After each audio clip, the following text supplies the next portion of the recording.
Hey, Ginger, it's Micah Tyler. Hi, Micah. How are you? I'm doing well. How are you? Doing well. I've never got to interview you before, so I'm excited Yeah. to talk to you. Hey, same here. Well, and plus, you're a fellow Texan. I was born and raised there, so I Oh, mean, come on. you're Where at? awesome. Right outside of Dallas. Yeah. It's a small town like you're from. It's only about a couple thousand people. It's There called you go. Farmersville. It's northeast of Dallas, about 30 miles. So Nice. just the name Farmersville, it tells you Oh, everything. exactly. I can see the fields right now. Yep. Lots of nothing. Well, I'm so glad to not only talk to you, but you're going to be on tour with friends of mine with Mercy Me. I grew up with Yeah. Bart, so Oh, come on. I'm excited to see you in concert. We've been playing different songs off the different album, Yeah. especially even then. That one seems to be a favorite, but also Nice. I love different and I love beautiful. There's several of them I like. But thanks so much for taking time to talk to us. And I'll be seeing you here in Michigan in October when you guys are here. Um, Oh, so fun. so since we haven't had you on the show before, can you just tell us, like, where you're from and how did you get into music? Well, I am from the small, unincorporated township of Buna, Texas. Not a city. We don't have a mayor or anything. Sales tax is different, the whole thing. And just Awesome. grew up in this small town over here. Had a Christian family, loved the Lord. And so when I was a junior in high school, felt the calling to go into ministry, but it wasn't music because no one in my family is musical. We love playing the radio, but that's the only thing we could play. And so That's we mine. uh, we listened to the radio a ton. But when I felt calling to go into ministry, I had a youth pastor that just made this profound impact on my life. And so, yeah, I felt called to go into youth ministry. And so, my senior year of high school, started dating a girl named Casey. We've been married for over 15 years now. And so, her grandfather was the chairman of the deacons at this little Baptist church there in Buna. And so, right after high school was over with, they knew that I wanted to step into that. They were looking for someone to come in part time and kind of take. They had about 7 students in the youth group, and so I was like, well, I guess I can go and do that job. So I went in and just poured my heart and all my guts into that job.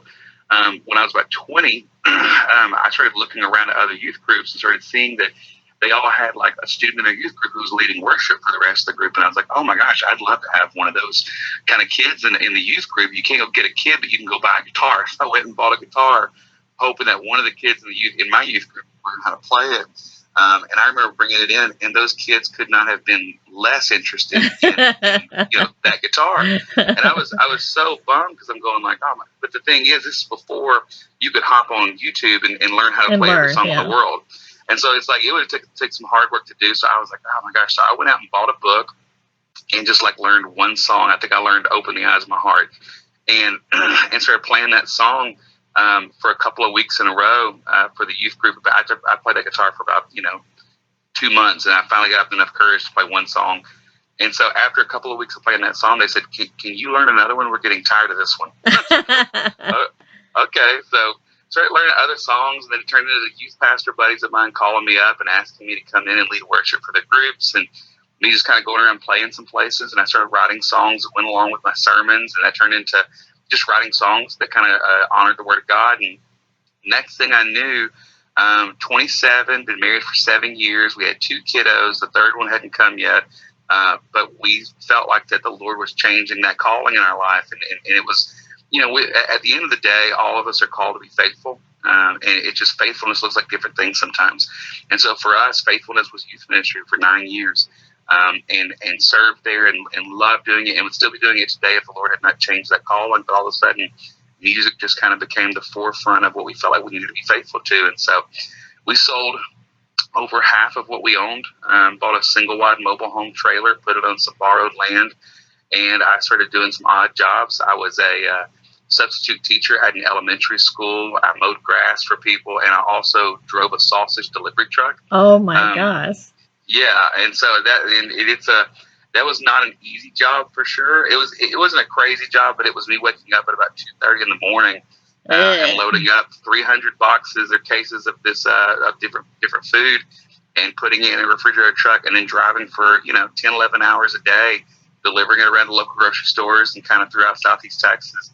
with no radio, so it Oh wasn't like I no. could even be like inspired. And a lot of miles traveled, just kind of asking Lord, what are we doing? But in the meantime, I was playing for different friends' youth groups and playing youth camps and stuff like that. And fast forward 8.5 years later, and I'm talking to you right now about to go on a tour with heroes of mine. So it's just, there's a lot in that fast forward of the last 8.5 years, but that's what kind of walked me into stepping out to do music. It wasn't that we had a record label calling us up or a big tour like this one saying they'd like for me to come out and be a part of it. It was stepping out on the water and trusting the Lord, calls us to things that are going to grow us, are going to feed us, are going to make us love Him more and depend on Him more. And He's done all those things and more in the last 8.5 years. That's incredible. So, and you're going out on tour on the Imagination Tour with Mercy Me and David Crowder, Yeah. or Crowder. Sorry. Yeah. I've been around long enough it's hard for me to call him just Crowder. Oh, he'll answer to both, I promise. I can understand that. But you're also, I see, doing a comedy tour, like it's like a 3-2-1 improv tour. Can you tell us about that? Yeah, so I've never headlined a tour before. I've done a ton of different shows where I'm kind of like one-off shows where I'll show up in a city and play like as the headliner for the night. But I've never been able to like say, okay, let me take control of these nights. Let me partner with some churches and let's go out on a tour bus and make these nights what we want it to be. And so the fact that you called it a comedy show is kind of the reason we're doing this right now. It's kind of one of those things that we want to be hard for people to define what it is, because I'm doing a concert. So, and naturally, I just, the Lord uses humor in what I do. And so there'll be some funny stuff with me, but like the original plan was for me to go out and just do like a concert tour, like what you're going to have come through your city and through neighboring cities, like everybody else is doing. But we're like, man, what can we do to give people something a little bit special? Just something that feels like it's a little bit different than maybe way different than what they could get going to another concert that may be kind of coming through town. And we're like, I've done a couple of events with these guys. They're called 3-2-1 Improv. Some of the funniest guys I've met. They're so funny and they're so quick and they're so smart. And what they do is if you've ever seen the show, Whose Line Is It Anyway? I love that show. Oh my God. Well, these guys are the living embodiment of that show. And so they get up there, they host themselves. They're going to get up there I'm giving them like 35, 40 minutes for those guys to get up there. And it's all crowd participation. They're doing games. They're trying to get everybody. No. And they're just doing this completely off the cuff show every night. And so what's crazy about them is I kind of asked them, I was like, well, do you guys like practice? I said, you can't practice. It's going to change every night. And so, but these guys are just so skilled, and the Lord's gifted them in such a unique way. They get up there and do their thing, and then I'm doing a concert on the other side of it. And we're like, you can come to every show on this tour, and you're going to have a different experience every night because every show is going to be a little bit different. So we decided to call it a different kind of night. I'm so excited about it. We're pumped about it. Tickets are selling right now, which is awesome. And it's one of those funny things. Like I'm excited about the show because I kind of want to see the show myself and see what it's going to be. We don't really know yet, Well, I will tell you the reason I thought it was amazing is because especially when you're doing outreach, humor is something that breaks down those defenses so that it makes them a lot more susceptible to hearing what you're saying when you're singing, and the music will make such a bigger impact because, when we laugh, all of our defenses just immediately start falling down. Absolutely. And laughter is such a healing thing. So you combine that with the word, with the music, that's a magical combination. I don't know if you know, it's lethal. It's awesome. Listen, that's what we're hoping for, because the thing is, and people keep asking me, like, well, so is this going to be a fun show and that's it? I'm like, well, here's the deal. Man, loving Jesus should be fun. Like, there should be, the Lord promises us just as much joy as He does peace. Like, we kind of try to pick the fruit of the Spirit that we feel like that we need at the time. Yeah. But the Lord offers all these things to us, and He offers it to us in abundance. So, and we're hoping that people can show up and they're going to receive the joy of laughing and that kind of thing. But man, we are hoping for all of the rest of the fruit to show itself.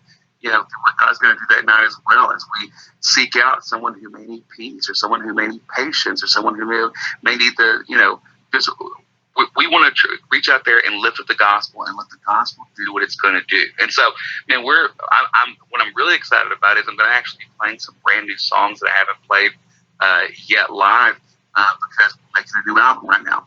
And so the different record's been out for about 3 years now, and I love so many of the songs on there. But I've been playing those songs for over 3 years now. And we're like, okay, let's get some new stuff going. And so we've got some brand new songs on a new record that we're working on. In fact, I was just improving the final mix this morning on the new single that's going out to Christian radio in the next month, which I'm pumped about. And so we'll be playing those songs and some brand new ones that no one's ever heard on this tour too. So it'll be a fun little night where we literally are just going to try to throw everything up in the air and see what sticks. It's going to be a great time. That's awesome. Now, do you have a website where people can find out tour information about this tour and where you are at Mercy Me and all that? Absolutely. If they go to micahtyler.com/tour, TOUR. Awesome. Or if you go to micahtyler.com, there's different links on there. And also, I'm trying to promote everything on Facebook, Instagram, Twitter, all that kind of stuff too. And at Micah Tyler Music is all those handles. So, yeah, I'm not trying to keep anything a secret for sure. We want people to come out to these shows, not so that we can say we sold something out, but instead, that we can, some people just need a break, man. There's some people need to come in and hang out for a few hours and escape some things, and we are hoping to supply them a life raft, something in the middle of their week, in the middle of their situations, circumstances going on, for us just to be able to lift up Jesus and let him do what he wants to do. Well, we are so thankful for you to spend time. I wish I didn't have another interview right now. I wish I could keep talking to you, but I have another interview, and I know you do too. Thank you so much. Glad to finally meet you. And I can't wait to see you when you come here with Bart in October with Mercy Me, the whole gang. And we can't wait to see you and get to hear your stuff live. So thank you again for taking time with us, and good luck with this. I think this improv tour is going to be amazing. So pumped. Thanks so much for having me, Ginger.